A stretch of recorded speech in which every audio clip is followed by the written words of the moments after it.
சித்தர் சமாதி. சித்தர் சமாதியில போய் நெறைய பேர் தியானம் செய்வாங்க. இது ரொம்ப நல்லதுங்க. சித்தர் சமாதி அப்டின்னா பார்த்தீங்கன்னா, இப்போ அ கோயம்புத்தூர்ல மருதமலை முருகன் கோவில் இருக்கு. எல்லாருக்கும் தெரியும். கோயம்புத்தூர் வந்தா, "எப்பா இந்த மருதமலை முருகன் கோயில் எங்கப்பா இருக்குன்னு" சொல்லிட்டு என்ன கூட்டிட்டு போ சொல்லுவாங்க. மருதமலை முருகன் கோயில்ங்கிறது ஒரு பிரதிட்சி பெற்றது. ஆனா, அதை உருவாக்கியவர் பாம்பாட்டி சித்தர். எல்லாரும் மருதமலை முருகனுக்கு போயி சாமி கும்பிட்டு போவாங்க.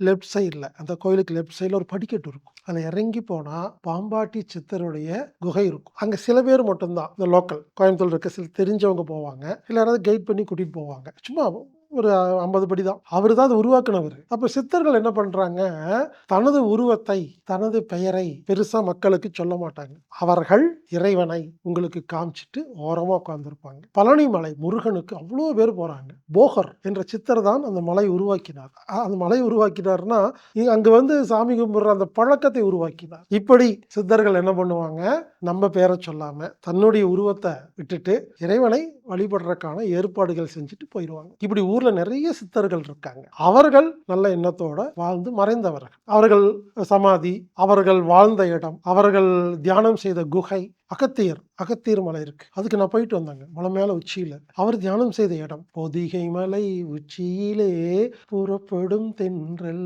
அந்த இடத்துக்கு போய் நின்னுட்டு வந்தேங்க. பொதிகை மலை. இப்படி சித்தர்கள் வாழ்ந்த இடம், அவர்கள் தியானம் செய்த இடம், அவர்கள் சமாதி அடைந்த இடம், இங்கெல்லாம் பாசிட்டிவ் வைப்ரேஷன்ஸ் இருக்கும். அங்கெல்லாம் போலாம், தியானம் பண்ணலாம். ஆனா என்ன கேட்டா, நீங்க வீட்ல உட்கார்ந்துகிட்டே தியானம் பண்ணலாம். அங்கதான் போய் பண்ணணும்னு அவசியம் இல்ல. அங்க போறது வந்து ஒரு மன திருப்திக்காக, ஓ இங்க வந்து அகத்தியர் உட்கார்ந்திருந்தாரா அப்படின்னு நினைச்சிட்டு உட்காரும்போது இன்னும் நமக்கு நிறைய தியானத்தோட பவர் கிடைக்கும்.